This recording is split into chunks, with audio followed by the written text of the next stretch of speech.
I feel like Blockbuster experience. It's a great analogy, whether it's Blockbuster or Netflix and chill. Right. Like which one worked out? Well, one of the reasons why I feel like the Blockbuster age of dating worked out is because you had to search. Like you had to get up out of it. Was an experience. The whole entire thing was an experience. I would get excited for, Saturday night. Yeah. You get dressed just to go to Blockbuster. Right. Then you It's go an there experience. and you're looking for the new releases. If you can't find the new releases, you're going to the old ones and you're searching meticulously. Right. And then when you find a movie that is a really good movie, after you've searched for like half an hour, okay, and you found that movie that is good and you get back home, you enjoy it a little bit more because like it was hard to get. Like it was like I searched and I got it. You know what I mean? I don't know. Maybe it's the man in me where men kind of like the chase. We like the hunt, but it was rewarding. And then we were able to sit down and just fully enjoy the experience.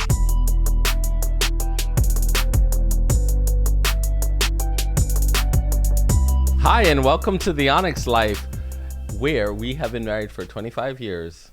Yes, we all year are doing a series about 25 years of marriage from beginning, not to end, because no, it's 25 years and counting, but beginning to where we are now and what our thoughts are about the future. So 25 years is really incredible. Yeah. They call it the silver anniversary. Every time I associate silver, I always think something elderly. Maybe because like they like silver silver haired, Right. stuff like that. So, I mean, it's like, I feel like, wow, are we really there? I mean, okay, when we get to golden, that's it. Like, wow. Wow. Yeah. Is there platinum? I don't know. Platinum seems like renewal. Seems like, wow. Seems like, it seems beyond. But silver and gold, I don't know. I start thinking elderly vibes. Silver and gold. Yeah. Well, I mean, I love that song, but I wish that's all I associated that with.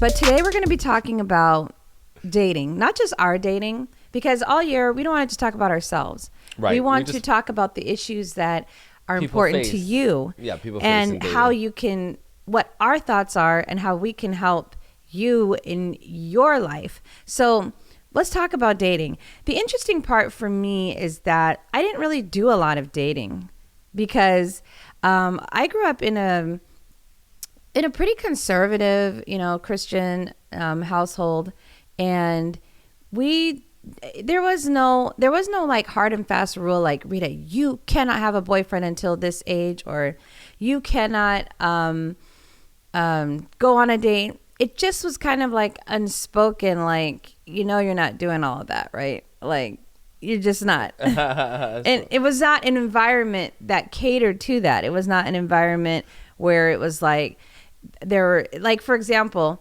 there were no, like, you're going to go to some party. So a lot of times people go and they meet up with their boyfriends or girlfriends at parties, and it's like an environment. I didn't do that. I went to, not only was I in a Christian conservative household, but I went to a Christian school. So it doesn't mean that there weren't people who had boyfriends and girlfriends, like, let's say at school, like I'm talking high school now. Right. I just feel like it's not as prevalent, at least back then, as it was like if you were not.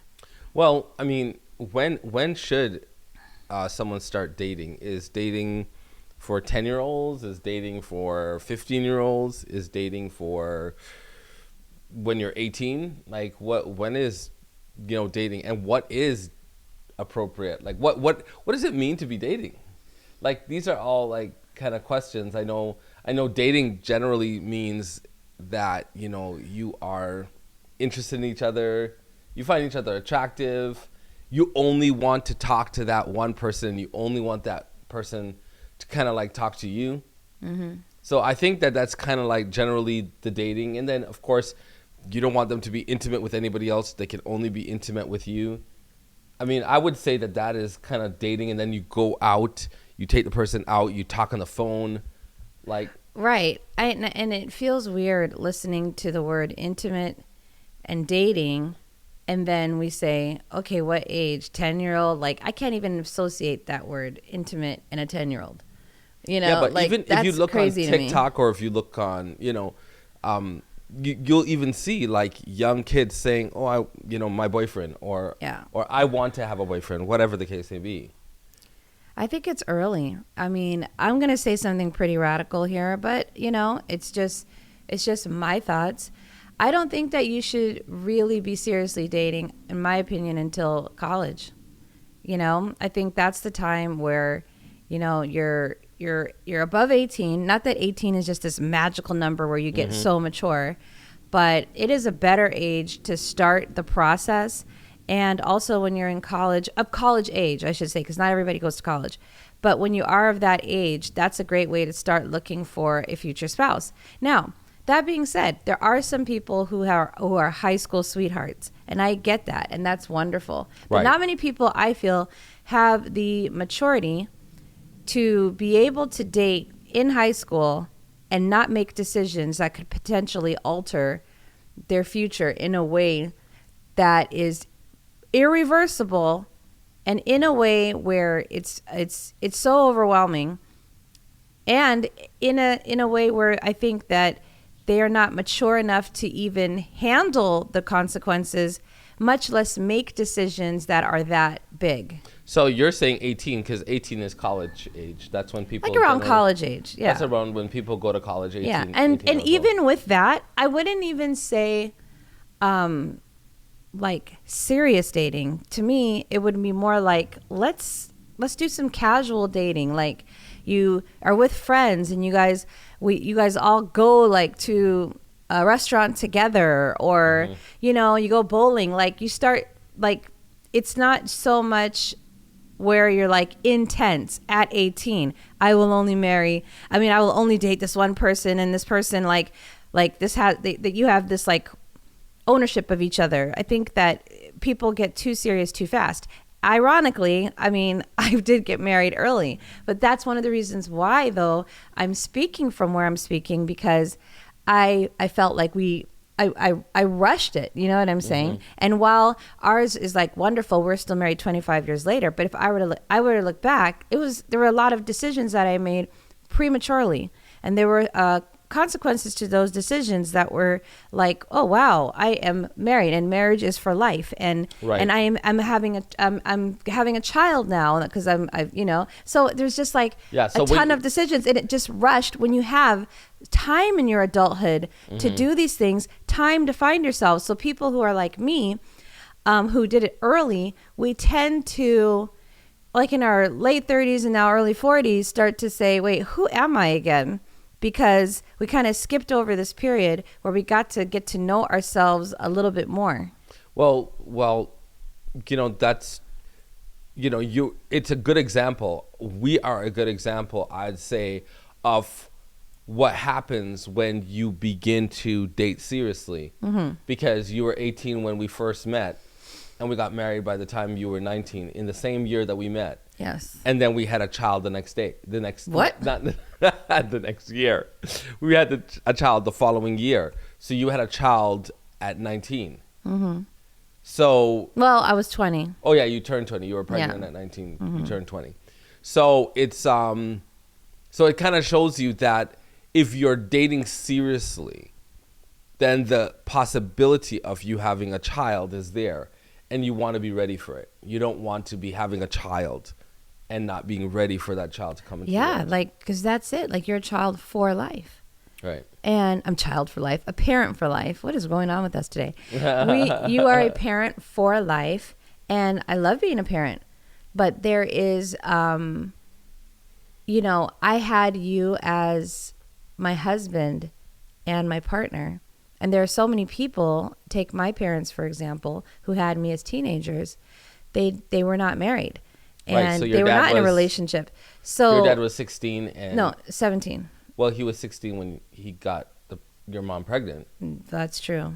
Yeah. So he got your mom pregnant at 16. So that means that they were at least engaging in Right. romantic relationships Right. at 16 Yeah. and 17. Yeah. So And it's just like, that really changed their life. do you think that's why you have a stronger perspective on it, because you know what it felt like to have parents who were not ready for you? Oh yeah. Yeah. And that, you know, that was not a positive thing at all. At all. So I have that perspective of them not being ready. And then I have our perspective of thinking we're ready. Yeah, thinking we're ready. But at least we had each other, right? Right. And our children had us as well. They had us, you know, an intact home. But it was a lot of challenges because I was really immature. So we had a lot of struggles. Right. A lot of struggles. So let's rewind back to your statement, because you made a statement that you think that in college or university, or when you're around that age, don't date seriously, go out with friends, hang out with people, and just kind of like get to know people like that way. I think that needs to start, that hanging out with friends or hanging out with the people of the opposite sex.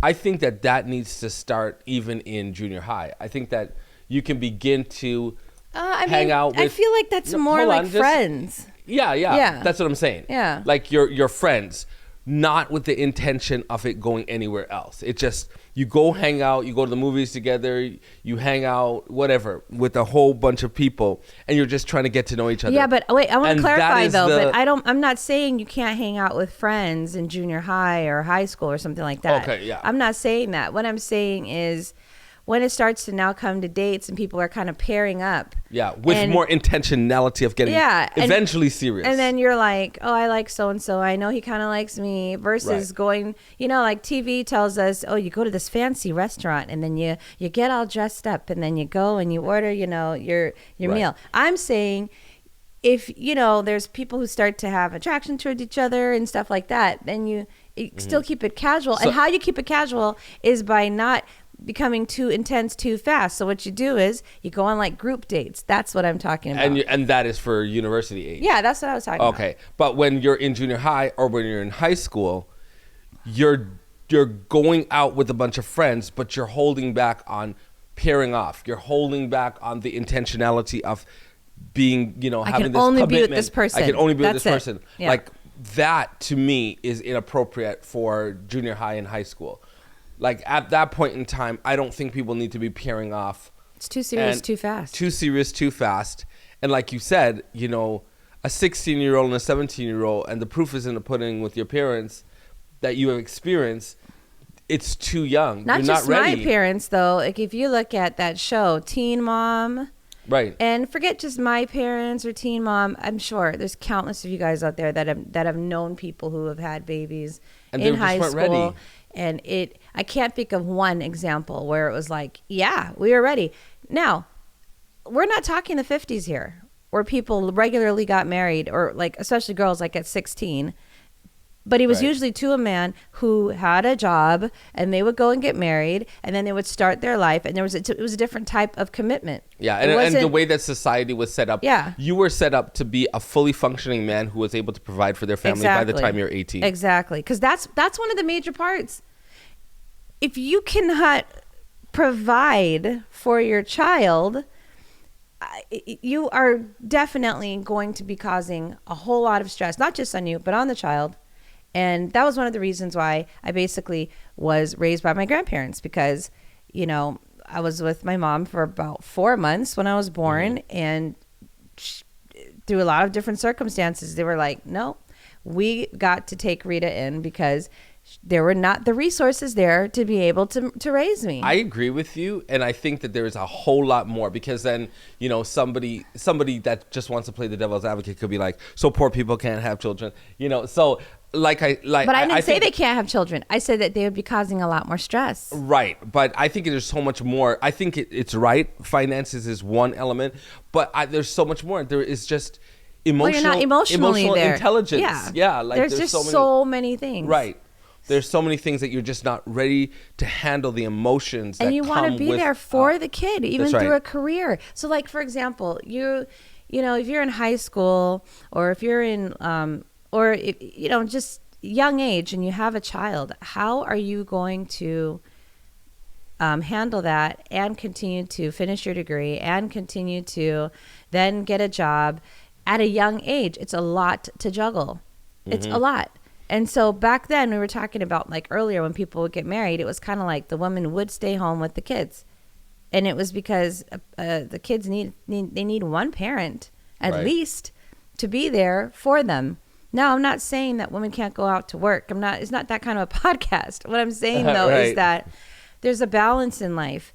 And obviously, I love working. I love what I do. I love what I do. And I've pretty much always worked in our marriage on and off because, I was a nurse practitioner and all of that. But then there were times where I was at home, with the kids. And then sometimes where if I had to go to work, Mirthell was home anyway.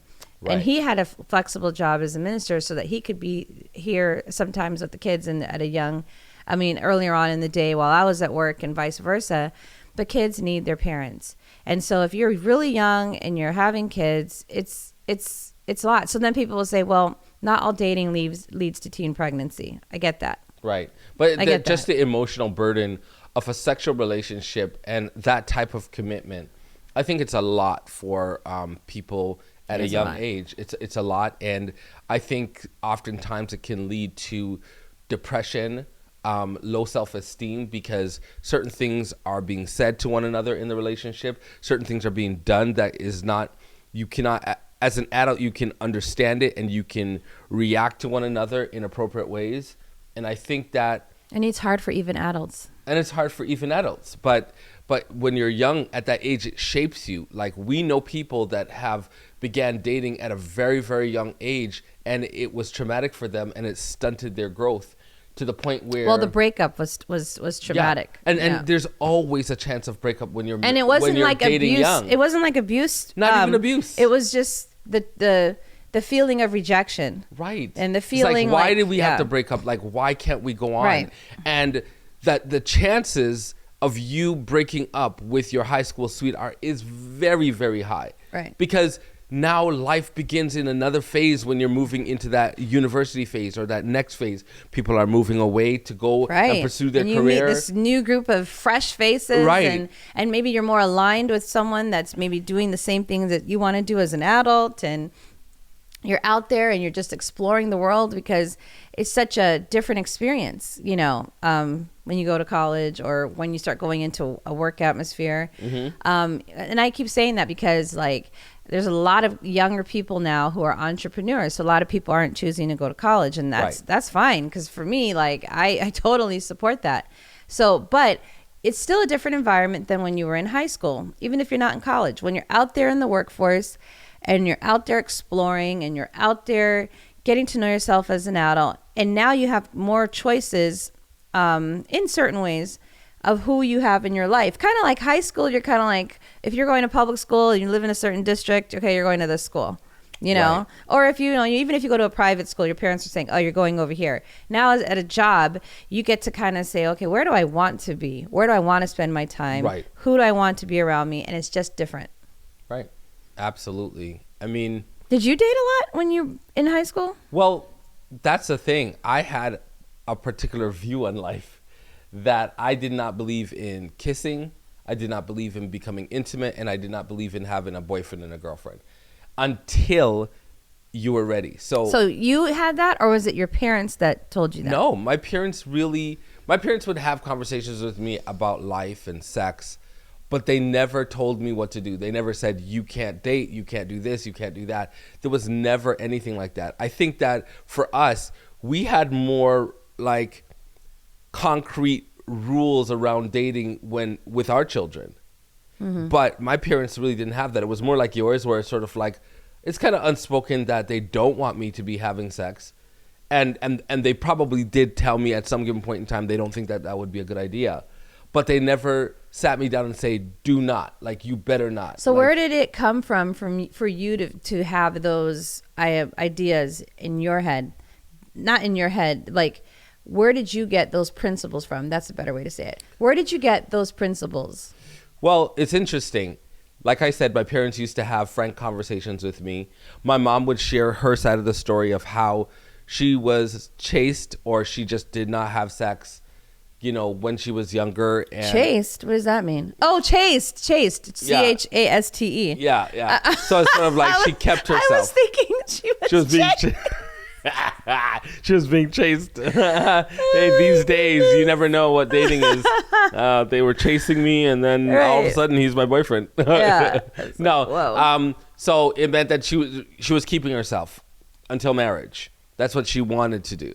Now, how many people, can say I wanted to keep myself until marriage and I actually did it? Not I would many. say probably a very, very small amount of people. But there's always that ideal that you're working towards, that especially being a Christian and growing up with Christian principles, you kind of, that's kind of the thing. It's like, save yourself until you find that right one. Right. And then you marry that person and then you have sex. And it doesn't, like I said, it doesn't work out that well. So I think that it just, overall, just growing up in the church, that was sort of what was preached. That was sort of what was Yeah, but you know taught. what's never preached is don't kiss. So that's what I'm fascinated with, that at such a young age, you had that thought, like, no kissing. So my dad had a different experience.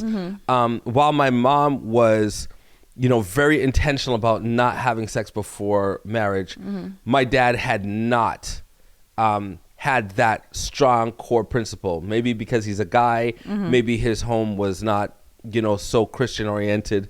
And so that was not one of his value systems. And so he would share these stories with me.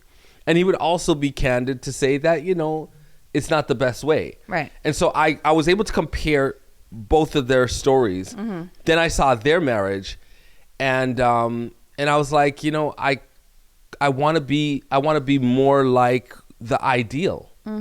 Even though I'm a guy, I want to be more like the ideal. And I realized that people who kissing is a part of intimacy, and the whole point in kissing someone is that you're engaging in this romantic feeling. And frankly, the end result is sexuality. The end result is intimacy. The end result is... Well, it's intimacy already when you do it, though. It's intimacy already, but the end result is getting to the intercourse. Right. And so it's sort of like, why am I teasing myself? Why am I playing with fire? If you play with fire, eventually it's going to happen. You may be able to hold off for a time, but then... And at the end of the day, it's an activity that I always felt was for marriage. So even if you held off all the way till the end, the kissing in and of itself, to me, I felt was inappropriate because it just was made for marriage. That's how I felt. Okay. So I didn't want it to lead to sex, and I also felt that the act itself was inappropriate for people who are just temporarily together, And they're then not going to be moving there on. for, and then they Yeah. move on. And Right. now you're sharing saliva and you're locking lips with somebody that you're not going to be there with forever. And so that was the ideal. I set my standards very high, and I never made it. I never made it. What do we always say in our family? Shoot for the stars and maybe you'll hit the moon. Right. Right? So I think, though, that your ideals and your principles, though, probably lessened how many people in your life that I've kissed. Yes. Yeah. Yeah. And I think that what happened is that it allowed me to only have sex with one woman in my life, and that was you. And it would have never, I would have probably had people call it a body count. I don't know. That's a little crude. No, I don't like that. But- no. Wait. Let's just talk about that for a second. Yeah. That is very ick to me. Right. To Like call it a body count. a body count, like death. Like a body count. Yeah, it that's just- what body counts are for. Like, whenever we would hear about like some sort of disaster, and they'd be like, "Well, the body count is da da da da da," and so now we're using that in this terms. I think it's not only crass, but I think it's just It's so inappropriate. impersonal. Right. It is so impersonal. It signifies almost like this was just a body you used or a body that used you. Yeah. It's very impersonal, and I think it further detaches the intimacy and the specialness of sexual I agree. intimacy. So I agree, but it's just an example of, the direction that we go once we start engaging in sexuality at a very young age. It becomes like a body count, And for me, I have to say that because of my high standards that I set, I am very pleased with the fact that I've only known one woman, and that's you. and it allows for the experience to be more special. Biblically new, not known. Right. But the thing about it is that I'm not perfect, because I set the standards high, but I did not make it. I had many shortcomings of not hitting that standard. So I have kissed other people other than you. You know what I'm saying? And I just was not perfect sexually. But I think that going into this thing with a set of standards and being intentional allows you to come out with a good result. And I frankly, I do believe that, like our last podcast, we talked about prayer and the importance of praying for your spouse in order to find that person that is your forever person. Yeah. Well, if I were to highlight in this dating episode, one of the things that helped us to get to 25 years, I would say that it was partly, on my part, my intentionality to be sexually pure, and for the fact that I only had one person in my life, and I pray that that's the only person I ever have, because it's special. It's special when you share this intimacy with only one person. Right. And I think that, though, it's important, though, that you did share that you weren't able to maybe reach your ideal, because that's all of us in life with almost everything. You know, we set this goal to, I'm going to exercise daily, especially around New Year. I'm going to exercise daily. I'm going to eat healthy. I'm only going to eat this, and I will never eat that. And come on. Like by January 2nd or 3rd, you're like, it's done. It's over. Right. And you know, so it's not to say that we cannot live the ideal. What we're saying, though, is that we are all human. That's and right. it's just very hard to, and it doesn't mean that it doesn't mean that it's impossible at all. It just means that if you don't make it, it's understandable, because we all make mistakes, or we all are weak. You know, there's things that we're just weak to. Like for me, I also was a virgin, and you're the only person that, you know, I've been with.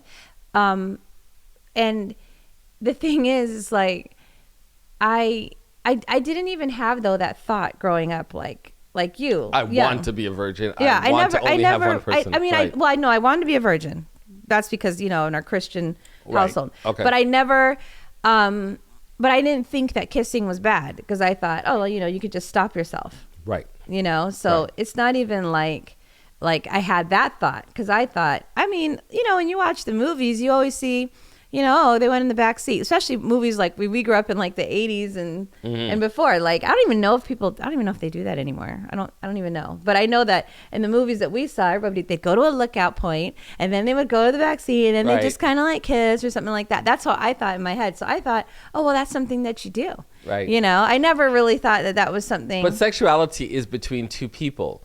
So okay, this is a generalization, and I understand that, and I know that it probably applies more to certain sectors or certain times, like maybe another generation, or maybe it doesn't. But generally speaking, I feel that men are a little bit more sexually aggressive, like meaning it's that your testosterone. Their testosterone, and they want it more. So when a woman says, "I can kiss," a woman is really honestly just saying, I just want to kiss, because I just want to be in a relationship. I just want to kiss. And then we like the affection. Exactly. But it doesn't mean it doesn't get harder for us. I just don't think we don't get revved up as quick in certain circumstances. While a man is like, okay, like the woman says, let's just kiss. Like, ooh, you know, and kissing is great. But then the man gets revved up faster to the point where it's like, I don't want to just kiss. Right, so wasting my time. What are we doing? we need to kiss, but is this going somewhere? Right. You know what I mean? Right. Yeah. So, but I totally agree. I think that it's because women are very relational, and men are relational, but the relationship needs sex in it. Yeah, yeah. Well, and that's a whole nother podcast. All right, so let's talk dating in 2023. Because when you and I dated, I mean, we're talking like late 90s. Right. Okay. And after that, like, I don't even know. Even if we had dated even 10 years ago, things have changed dramatically. I mean, dramatically, even in 10 years. Right. And even, I would say, maybe the last 5 years. And now, especially since the pandemic, dating has changed again. So really has. 2023, I feel like I don't even know how people are dating. I feel like it's in so many ways now, but what I do know is that there are a lot of people who are meeting still through apps and through DMs and social media. And then I'll be seeing people like have a wedding announcement later. And I'm just like, whoa. Remember before people would be like, oh no, you just find crazy people on apps or something. No, I feel like it's just a legitimate way of finding someone nowadays. Right. And someone who's more actually aligned with your interests. Well, it's interesting. So there was a guy that I saw in New York. And apparently he was in his apartment and she was in an apartment across the street. And they happened to see each other like across the street. Okay. From each other on the rooftop. Mm-hmm. And he kind of waved at her. And then I guess like they flashed like, you know, their, I don't know, Instagram or whatever. And they started like, you know, kind of Instagramming back and forth together. And then eventually telephone number. And I thought that that was like a really cool way to kind of meet somebody from a distance from their apartment building. Yeah, I think what I'm seeing right now with dating is that people are not putting limitations. You know, it used to be like, you know, be anonymous online. Now people are like, don't be anonymous. You're probably a troll. You know, you're like, oh, you know, I can't meet people on apps. Now it's like, of course you want to, because you don't want to meet someone randomly and you find out you're not aligned on any of like, politics or religion or whatever. Right. Like, I think people are not putting any limitations. Obviously, people are still meeting each other in person and, you know, at work and all sorts of things. But do you feel that dating now is easier than when we dated, or do you think that it's harder? You know, it's funny, but when I look at all the tools that people have, I would think it was easier because there's so many other tools that you have to be able to meet somebody. But everybody seems to be saying that it's harder. So yeah. I don't know why they're saying it's harder. Are they saying it's harder because it's hard to find somebody that is compatible? And now compatibility, there's so many different varied types of people with different kind of value systems. And so it's hard to find someone that kind of aligns with your values. Or is it because, I just don't think it's because of technology. I think that they have every technology at their disposal to make this thing easier. You know what I think? And I know this is a very probably way off example, but this is just how I look at it. Everything should be easier when you have more choice, but it actually is not. That is so so for true. example, like when we used to go to Blockbuster or Family Video, it would be like so easy. Like, okay, I want this movie. New releases.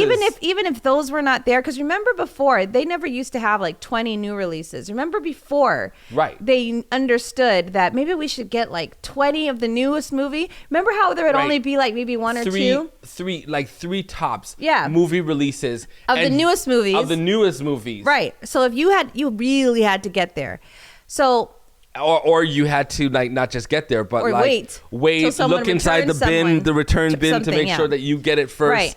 So, but this is the thing. Like, if we didn't find the newest one, even when we did find the newest one, we always browsed the aisle, and we would take chances on movies that were like, do you think this could be good? I don't know. Yeah. Never heard of these people, but let's watch it anyway. And there were movies that I've looked at that I probably wouldn't have taken a chance had the movies been in, but it was easier to find something. We always found something to watch. It's so funny. We always got our pizza. We always got whatever we were, you know, our candy or whatever. Right. And we went home and we had a good time. Back then it was Blockbuster and chill. It was not Netflix and chill. Well, and it wasn't even chilling. We were literally watching the movies. Right. You know what I'm saying? We were literally watching it. I feel like Blockbuster experience, it's a great analogy, whether it's Blockbuster or Netflix and chill. Right. Like which one worked out. Well, one of the reasons why I feel like the Blockbuster age of dating worked out is because you had to search. Like you had to get up out of, it was an experience. The whole entire thing was an experience. I would get excited for, you know, Saturday night. Yeah. You know, you get dressed just to go to Blockbuster. Right. Then you It's go an there experience. and you're looking for the new releases. If you can't find the new releases, you're going to the old ones and you're searching meticulously. Right. And then when you find a movie that is a really good movie, after you've searched for like half an hour, okay? and you found that movie that is good, and you get back home, you enjoy it a little bit more because like it was hard to get. Like it was like I searched and I got it. You know what I mean? Mm-hmm. I don't know. Maybe it's the man in me where men kind of like the chase. We like the hunt, but it was rewarding. And then we were able to sit down and just fully enjoy the experience. Well, when you have everything at your disposal and it's just out there, pick, choose, and refuse. Oh, and it's ridiculous now. I have many cable. Options, 1,000 options versus. Yeah, because like I have cable still. I know everyone's like, well, cut the cord. I don't know. Like for me, I like having cable. Maybe because I'm still an 80s, 90s person. I really like having, just in case, I still want to know if I can watch late breaking news without needing Wi-Fi. Just want to watch my cable. But I rarely watch it. I rarely ever turn it on. And I have all the streaming services.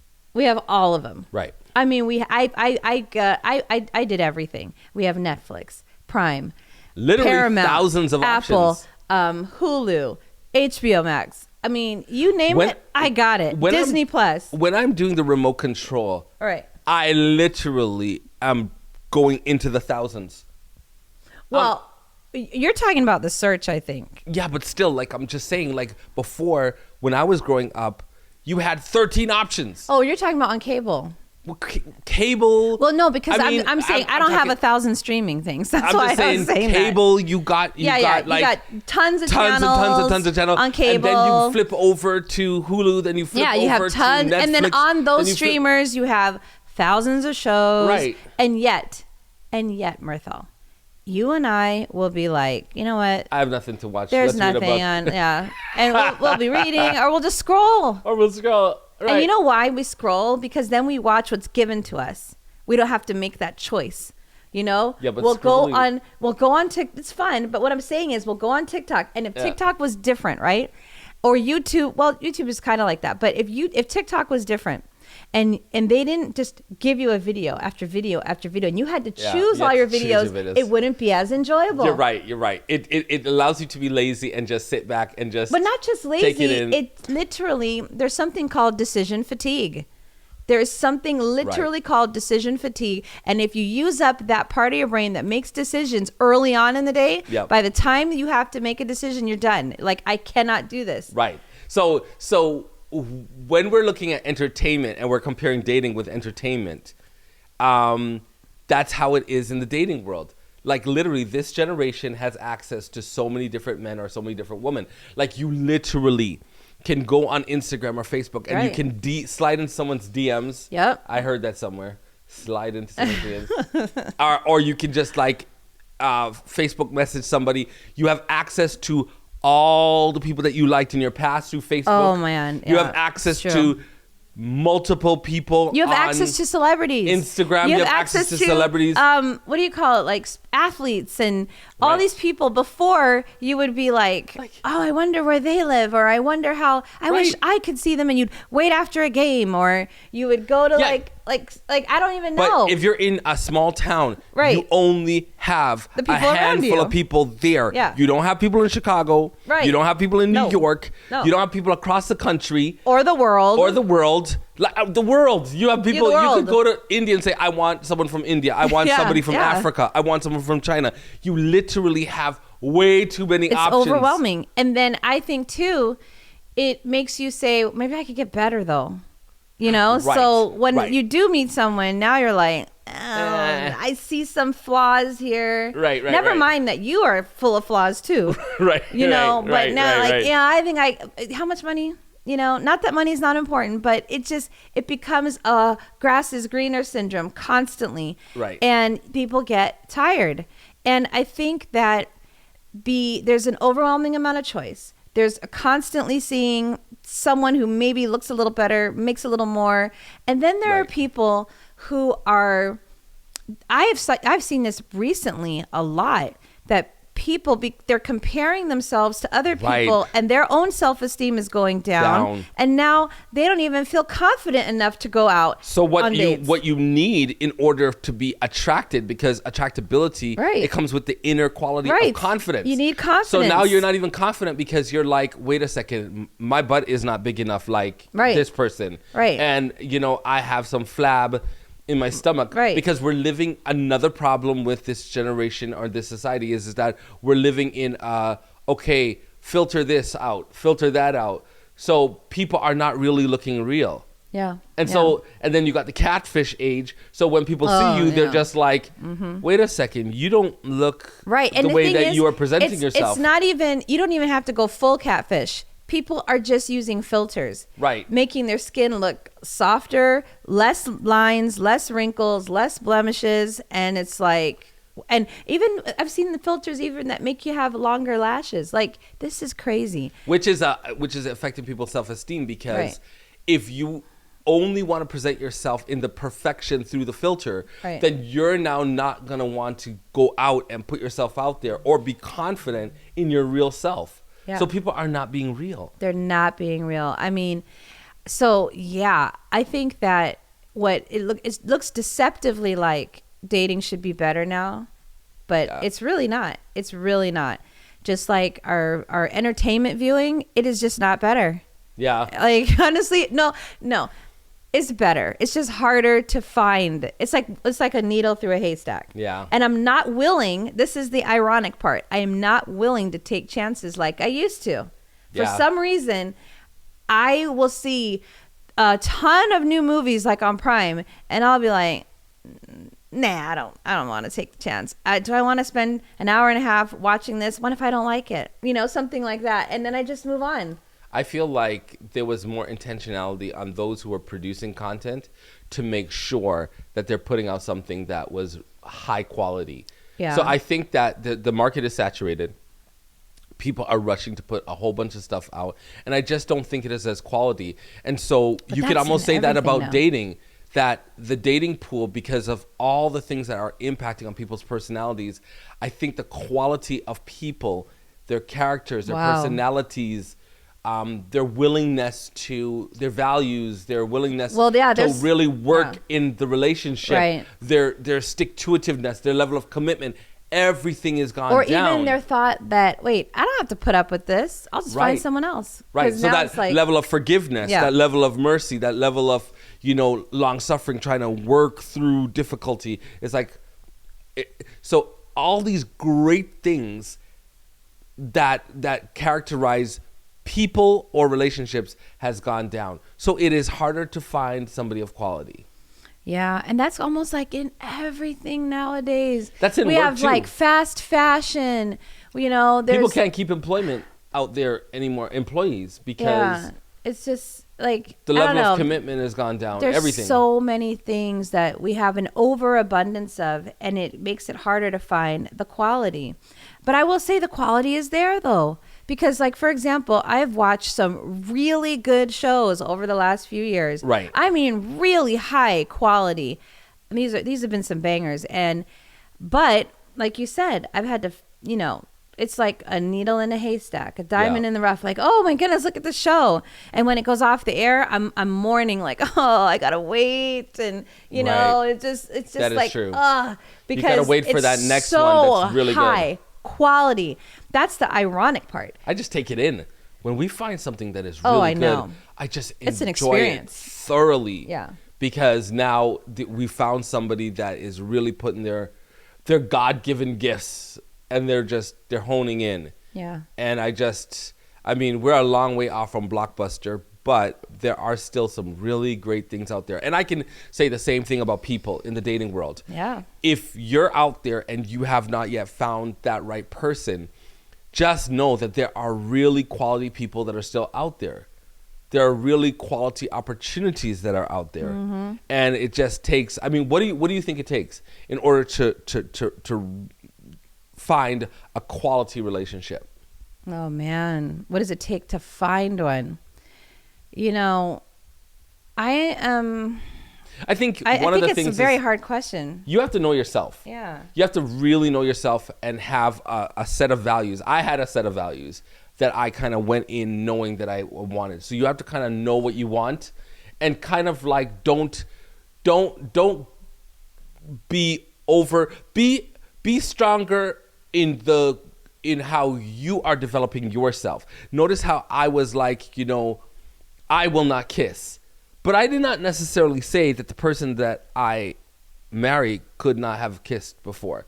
Do you know what I'm saying? Like, that's what I'm saying. Like, I was harder on myself than I was on other people. So I would say that be harder on yourself. Have high standards for yourself more than you have for other people. Not to say that you don't have standards for other people, but one of the goals is to know yourself, because the more strong you are in yourself and you know what you want, you will be the type of person that will be able to select somebody, even somebody that is not perfect, because you know you're not perfect. Well, I think for me, the way I would approach it is, instead of how do you find that quality relationship, I would more say be a magnet for the type of person that you want, Yes, because very good point. Like, I think it's too hard to find right now. It's just, like you said, if it was different and we were in an age where it's like your local town, or, right on or you're just your local college campus, or whatever it is,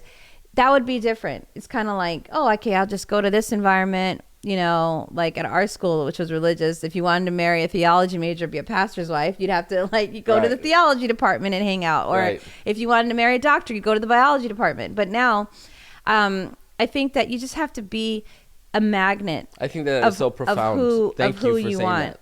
Because, there's your confidence. You if you want someone who respects you, then number one, you're going to behave in a way that's respectful and loving and kind. And then when someone does not treat you that way, you're not going to entertain them in your life. No, you're not going to step away. You're not, no, that's not how I think you said that perfectly. I really like that. Be the magnet. So it's still the same concept that I was saying, like focus on yourself. Yeah. Focus on self-development, because when you focus on yourself and you're building yourself up, first of all, even if you never really find a love interest in the romantic way, but let's just say you're single and you're living your life, there is life beyond romance. Like you can have friendships and other strong relationships and other things in life that is very rewarding. At the end of the day, you could live a very rewarding life, if that just doesn't come into your life, but you worked on yourself. Yeah. And so I think that attracting people is the best part. That's the best way. And I think lately, especially because we have access to so many profiles and people's lives via all sorts of social media, we are attracted and we follow the people whose energy aligns with us, So you could be a magnet and find that person online, because that person, they see whatever you're doing online and they're like, ooh, I like this person's interest. I like what they're doing. That's that, whoever is like attracted, and you are attracting people by who you are. Now, that goes whether you have an online profile that's public or private. Just in your own personal life, just be that person that you want. Now, a lot of people are like, well, opposites attract, and that's true. But it's still it's still an alignment of your energy. It's still an alignment of who you are. Be that magnet, because if you're out there and you're on the hunt, it's a little bit hard right now. Right. It's a little bit hard. Well, I am so grateful that I was attracted to you and you were attracted to me. And now it's not just attraction with, ooh, that's a really pretty woman, or this is a very handsome man. But the attractiveness that we're talking about is being attracted to one another. And I feel that once we met each other, we really were attracted to one another. It just like, it came together. I remember one of the first times that we met, the second time right after our first meeting, we met at like an international night, which was like a week later, and then we exchanged numbers, and then we were on the phone, and we were talking forever. Like, I mean, I can honestly say that our dating life was predominantly just a lot of conversations, where we were getting to know one another. Yeah. But the thing about attraction and being that magnet, you don't even know sometimes who you're drawing. And I think about Prince Harry and Meghan, right? Mm-hmm. He writes in his book how he saw a picture of Meghan on Instagram, and she had a dog filter on her face. So it wasn't even like her whole face was shown. Mm-hmm. And he said, when he saw her, he was like, this is the most beautiful woman I've ever seen. And it was like a punch, he said, to his gut or his throat or something. Like, it was that intense when he saw her. He's like, I have to meet her. And it was, and they showed the picture, and it's the most playful, nice picture of her. So there had to have been something about her aura. Exactly. That's what I'm trying to get at. Because Meghan is a very strong woman. She's very confident. And I think that what Harry was looking for, especially now that his book is out, I think what Harry was really looking for was he was looking for someone that was going to be strong, because he is in a battle right now to just find himself. A lot of tragedy happened with his mother, happened in his life. Yeah. He was exposed to a lot of things in the royal family, and I feel like he wanted something different for his life, and he needed a strong woman by his side to help him navigate through this difficult road he had to go on. I can't think of a stronger woman than Meghan. She's very strong woman. Even to deal with the amount of hate and a weaker person would break. Right. She would break. Whether you like her or not, that's not the point. The point is that not many people are built to withstand what she is withstanding from so many people. And you don't even have to agree with what they're doing or how they're going about doing it. No. But it proves a point about attraction. Yeah. When he saw that filter, because it was a dog filter even on there had to have been something more spiritual, something about seeing her, and spiritually, he felt it, that this is a woman I need to be with because she's going to help me navigate this life the way I need to do it. It's so amazing, and it's unexplainable, because it wasn't in person, it was just a picture. It wasn't even like a video. That spiritual connection, that he had, that was like, that transcended space. It transcended everything. Right. And so it's I have to really say, like, as much as I enjoyed our conversation, as beautiful as you are, as much as I was so impressed by the fact that you got a full scholarship and you were so intelligent, there was something that happened to me when I met you. It was that spiritual connection. I just knew that we fit like a hand in a glove. Yeah, I knew that I needed you on this journey. Right. There's something that was in me that you were going to need, and there was something in me that I was going to need from you. I know, because when I met you, I just kind of knew. I know we got married early, but what I mean is that when I met you, though, I wasn't like stressed about like, oh my goodness, you're going to ask me. It wasn't like that. It was just like, if you heard our other podcast, it just really flowed very naturally, very easily, and it's just kind of like I just knew. Right. And we had great conversations, and there was a lot of confirmation in those conversations as we were sharing our values and sharing our stories.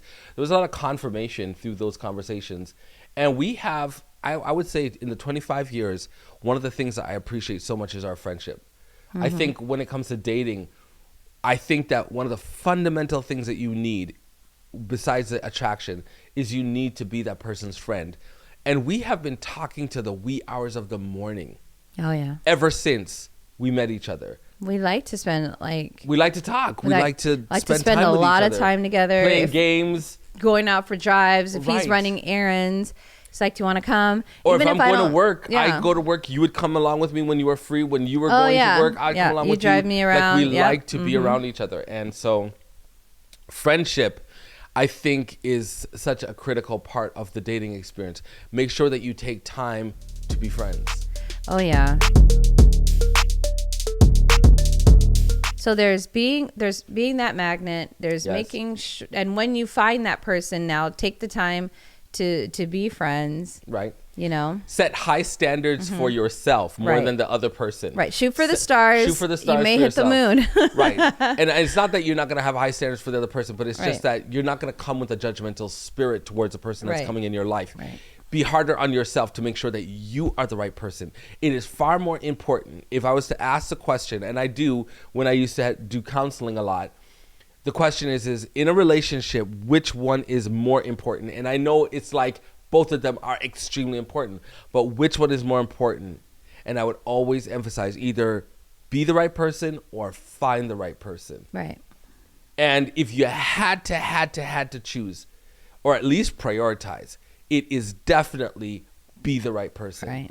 And you will draw the right person to you. Right. And when you come to the most difficult times in your relationship, because 25 years is not an easy feat, the thing that's going to keep you together is not as much if you married the right person, but it's more if you are being the right person. Right. If each person is coming into the relationship with the intentionality of being their best selves, then it's easier for you to make it to 25 years, rather than if both of you are coming expecting the other person to be their best self. Well, that's more of a recipe for not making it to 25 years. Yeah. Yeah. And it's funny because you and I don't have a lot of stories from when we dated because we didn't really date long. Yeah, and we're going to get in that in our next podcast. Yeah. We're going to get into How we got married and all of that. But for now, Right. I can say that that we enjoyed our dating experience. Yeah. But you know what? You have to keep dating in marriage. Different focus, because now you're not trying to necessarily win the person over, but it is still important to nurture the relationship through dating. So, Yes, for sure. yeah. So Thank you for joining us. We hope that, we said something that was inspiring or something that was entertaining. Right. Don't lose hope. If you're out there dating, Yep. and we, even though we said it's harder now, it's not impossible. And just focus on having that energy, be that magnet, and, I think a lot of people, I'll just leave with this. A lot of people talk about being positive and manifesting and all sorts of things. Mm-hmm. It's another way of saying like they were a magnet and they drew that opportunity or they drew that person. So, be positive and understand that, and faithful, because I think for us it was about faith, right? Right. Exactly. Be faithful that God has the right person for you. All right. Thanks for joining us. Take care. See you next time.